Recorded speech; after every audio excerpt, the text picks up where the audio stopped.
আজ সারাদিনে একেবারে ঝিরঝিরে ঝিরঝিরে বৃষ্টি, প্রচুর পরিমাণে বৃষ্টি হচ্ছে। আর এমন বৃষ্টিতে খিচুড়ি যেমন ভালো লাগে, তেমনি যে কোনো ঝাল ঝাল রান্না খেতে খুবই ভালো লাগে। আজ আমি তেমনই একটা ঝাল করে রান্না করব।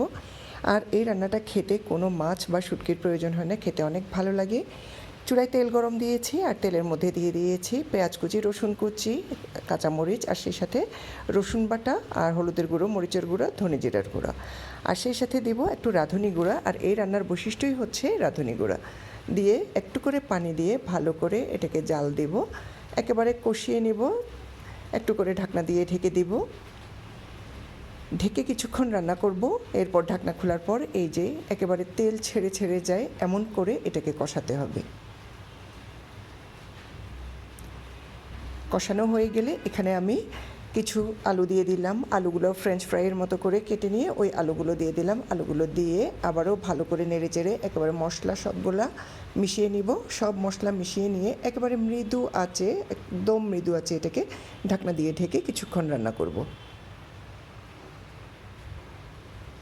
কিছুক্ষণ পরপর ঢাকনা খুলে এভাবে করে নেড়ে চেড়ে দিব যেন নিচে লেগে না যায়, লেগে গেলে খেতে ভালো লাগবে না।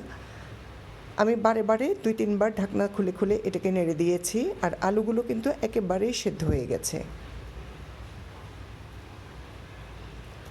ঢাকনা খোলার পর একটুখানি নেড়ে চেড়ে এখানে আমি অন্যান্য সবজিগুলো দিয়ে দিব। এখানে আমি বরবটি আর পটল দিয়েছি। ইচ্ছে করলে আরও অন্যান্য যে কোনো সবজি দেওয়া যায়, তবে আমার হাতের কাছে যে কয়টা সবজি ছিল আমি ওই কয়টা সবজি দিয়েছি।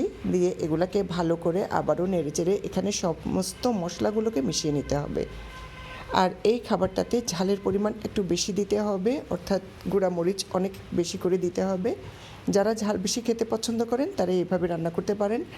সেই সাথে দিয়ে দিলাম হালকা একটু পানি। আমি এখানে আর কোনো পানি ইউজ করব না। দিয়ে দিলাম বেশ কিছুটা কাঁচামরিচ, তারপর একটু নেড়ে চেড়ে দেব। এরপর এখানে কয়েকটা টমেটো দিয়ে দিলাম। আমার কাছে টাটকা টমেটো ছিল না, ফ্রোজেন টমেটো ছিল, তাই দিয়ে দিলাম। আবারও কিছুক্ষণ ঢাকনা দিয়ে ডেকে রান্না করব। এই যে টমেটোগুলো সেদ্ধ হয়ে গেছে, সবজি সব সেদ্ধ হয়ে গেছে। এই পর্যায়ে আমি এখানে বেশ কিছুটা ধনেপাতা দিয়ে দিলাম। ধনেপাতাগুলো দিয়ে টমেটোগুলোকে একটু এভাবে একটু চেপে চেপে দিব,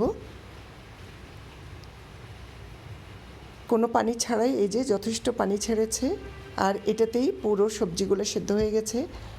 আমার রান্নাটাও কমপ্লিট হয়ে গেছে। আর এটা খেতে যে এত মজা, একেবারে গরম গরম ভাতের সাথে অনেক ভালো লাগে ঝাল ঝাল এই সবজি রান্না।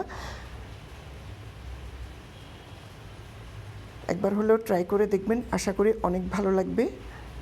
তেমন কোনো কিছুরই প্রয়োজন হয় না, কোনো মাছ বা শুটকি কোনো কিছুরই প্রয়োজন নেই। সবাই ভালো থাকুন, সুস্থ থাকুন। আল্লাহ হাফেজ।